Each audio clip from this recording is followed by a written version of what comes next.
This here is planet Uranus, formerly known as star Uranus. Right. So ancient cultures tell that Uranus is the father of Saturn, who was the father of Jupiter, who was the father of the current sun, Sol. Right. But any knowledge of Uranus as the sun has been wiped out through history. The descendants of Saturn have passed down knowledge, but there's only a vague retelling of when Uranus was the star. Now, this site is mainstream, so I don't agree completely with their dates just because they're mainstream. I don't agree with anything they say, really. But so what we're going to focus on here, just using their numbers, where the ice cap starts gradually receding and the ice age comes to an end. 65,000 years up to about 25,000 years ago. And then abruptly at that point, another ice age begins. Right, that lasted from 25 to 17,000 years ago. And then from 17,000 years ago up till today, the climate has been generally warming, and here we are up till today. All right, so take a good look at these numbers. I want to use this as from 65,000 up to 25,000 years ago. It is my contention that that is when Uranus was our star. Before that, who knows? Who knows what was going on 500,000 years before that? I don't know. Any record of that has long since passed this Earth. But Uranus would be 65,000 to 25,000 years ago. Now, at that time, the Earth was a very different place. I believe it was smaller, mostly land instead of mostly water. There was also, at that time, giants, dinosaurs, a myriad of life that has since been wiped out. So there was, at that time, at its height, which I think was closer to the 25,000. So towards the end of the period, the civilization on Earth, human-ish civilization on Earth was thriving. And then we got wiped out. Our good friend, planet/star Saturn, comes and displaces Uranus as the star. So during that transition, it kicked off another ice age, the last ice age. It wiped out not only the global civilization that was on Earth using the pyramids, I believe also at that time, with other moons, most notably like Ganymede, Europa, Iapetus, as well as Mars. I believe those had also humanoid global civilizations at the same time. Now, whether they were all around Uranus, I don't know. Whether it was a Uranus-Saturn system at the time and the current just shifted, I don't know. I can't tell you what happened. But at the time, there were what we would call UFOs just because they're off-world entities, but based on Mars, based on other moons of the solar system, and everything got wiped out.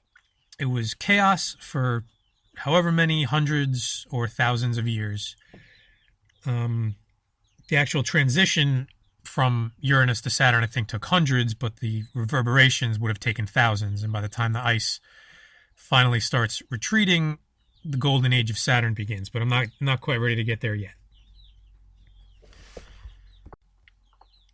So also at this time, during the transition, I think that's when the expanding Earth takes its shape, right? So we're transitioning from one star to another.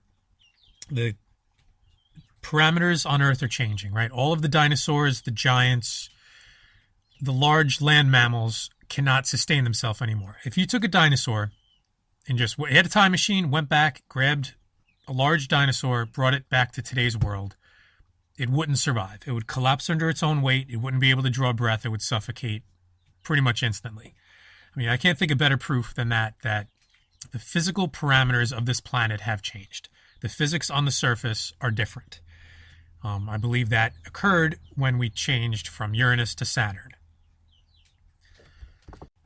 Also at this time, I think, is when the worldwide legend of the Great Flood occurred. Right? So whether it was connecting to different planets, whether we passed through just a stream of water via comet tail or via connection between different worlds, whatever it was, it rained for a really long time. So as the Earth's expanding, all this new water is coming in to fill the basins that are being drawn, like just Play-Doh, silly putty style, just expanding it. The higher terrain gets lowered and lowered and lowered as the crust stretches. And also I think that's where the origin of Hades comes from. As Hades, the underworld, is always at the center of the Earth. So if you're standing on a mountaintop and you just have, like a low-lying area all around you, that's going to get stretched, cracked. It's going to just collapse down into the Earth. And that's going to look like anything that's there. If there was a town or a village there, it's going to look like it's sucked into the center of the Earth. So it's easy to consider that Hades. That's the underworld. That's where hell is. It's inside the Earth. Because that smaller Earth, as it expands, it gets sucked down into it. So I feel like that's where that comes from. So now the transition is made. Uranus is exiled. And Saturn is now our star. We're talking about 17,000 years ago or so, roughly. The ice retreats, the climate warms, becomes stable. Seasons basically disappear. They found petrified trees standing up with layers of sediment around them, and those trees, as far as I know, I wasn't there to examine them, but they say they don't have rings. The only way I can really think of trees that wouldn't have rings is if there's not seasons. It's a constant growing at all times. So this is when civilization began to flourish. You have Göbekli Tepe was probably one of the first to emerge. Being towards the equator and all, it would have been more temperate there. But we're inside the plasma sheath of Saturn. So now the Egyptians, the ancient Greeks, India, China, the Americas, they're all starting to reemerge after the cataclysm.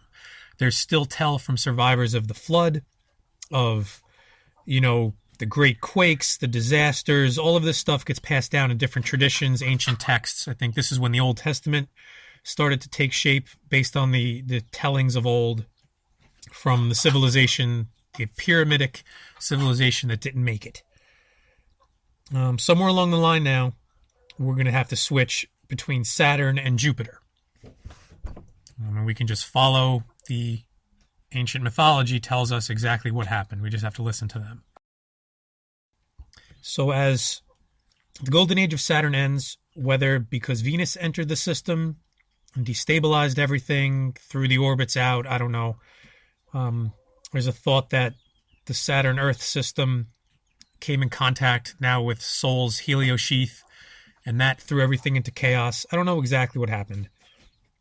But the Saturn system, with all of its moons and attending bodies, and the Sun-Jupiter system, again, with all of its moons and attending other bodies, meet, right? So Jupiter now is in the mix, even though it's not the star. The Sun is in the mix, even though it's not the star. But they're becoming dominant. Saturn loses its role, and it goes from a Saturn Golden Age mythology to a mythology of the Titans, or the Olympians. And the second column there are the 12 Titans/Olympians. So you can see Minerva is no longer with us. Apollo has become the sun. Ceres is still here. Vulcan has probably been thrown from the system. Diana, ditto, thrown from the system. And Vesta also here still. So these are the 12 Titans that battled in the time of Jupiter. So Jupiter now becomes our star, Saturn having been banished. And we're talking now about 6,000 years ago. So 6,000 years ago, 4,000 BC, roughly. Jupiter is our star. Now, during this time, again, we're surrounded by different moons. The planets and everybody are kind of working themselves out in the new configuration. The sun is still here. It's the god Apollo. It's just not the star. It's not as dominant as the star Jupiter, let's just say. Excuse me, I misspoke earlier. Diana/Artemis would be the moon. I just realized that. Diana threw me off, but Artemis I know is the moon there. So here you go. Again, the 12, the 12 Titans that would have been around during the Jupiter time. And again, things are slowly settling down and getting closer to the way we know them now, where the sun is taking over. And again, once everything got in the mix, Saturn, Uranus, all the moons, all the bodies within this area came together. Just the laws of gravity and electromagnetism are going to take hold, and everything's going to find its rightful spot, which is, I think, where we are now. And just as a side note, Hephaestus/Vulcan, they just had to throw that into our general consciousness that there was a planet Vulcan at one point. It's not here anymore, but there was, and it's just funny how they do that kind of stuff. So again, this is the same stuff over and over. Just this is what the apostles, the 12 apostles, the 12 Titans, and so forth. So now, again, the transition happened, I think, again, 6,000 years ago, there was a climate shift. And again, another climate shift about 4,000 years ago, which would have been 2000 BC. And I think that is when we switched from Jupiter to the sun, about 2000 BC. And the reason it's not as dramatic, I said again, because we're already here. When Uranus went to Saturn, it was a disaster. When Saturn went to Jupiter, it was a mess. Like, there was a lot of crap going on. But when Jupiter went to the sun, it was a very smooth transition, because Jupiter and the sun, I guess, were paired from the start, and they have their own, dynamics between them. It just strikes me, if all this is true, and I think it is, or roughly thereabouts, my numbers may be off, but the general concept, I think, is there. What a crappy time this is to be alive, if you think about it. I mean, if we were around with Uranus, we would have had multiple global, worldwide civilizations within contact, a pyramid network connecting everything. It just seems like an awesome time to live. There's dinosaurs around. The variety of life is off the charts. Because again, I think we're traveling back and forth between worlds easily at that point. And then once you get past that, I guess at the end of that, it is a crappy time to live, because everything gets wiped out. Just the whole civilization gets wiped out. The survivors rebuild. You have your golden age of Saturn. Again, awesome time to live. You're within the plasma sheath. Everything is taken care of. You're like in the womb. It seems like a nice time to be around, and then even when you switch to Jupiter, that's pretty cool. There's still, the heavens are very close. There's an interplay between these stars and planets, and there's battles going on, and just the fireworks in the sky would be amazing. Then the sun takes over, and don't get me wrong, I like the sun. I go outside and try to get at least an hour of just sun every day. But I mean, boring, really. It's just floating around the sun, spiral. That's cool and all, yeah, great. But what has the sun really given us? The last 4,000, 2,000, whatever number you want to put on it, years. Wars, strife, and a bunch of psychos who just want to go back to the golden age of Saturn, because that's where their ancestors come. That's where their doctrine goes back to. So they're just trying to get us back to that somehow. If you want to say CERN, I don't know. I can't tell you about CERN. I really have no idea. If you want to say that they're manipulating the sun, manipulating the Earth itself, manipulating the outer planet, maybe. I mean, Tesla said he could steer our planet through the cosmos. I don't doubt the guy. If he said he could do it, there's probably a way to do it.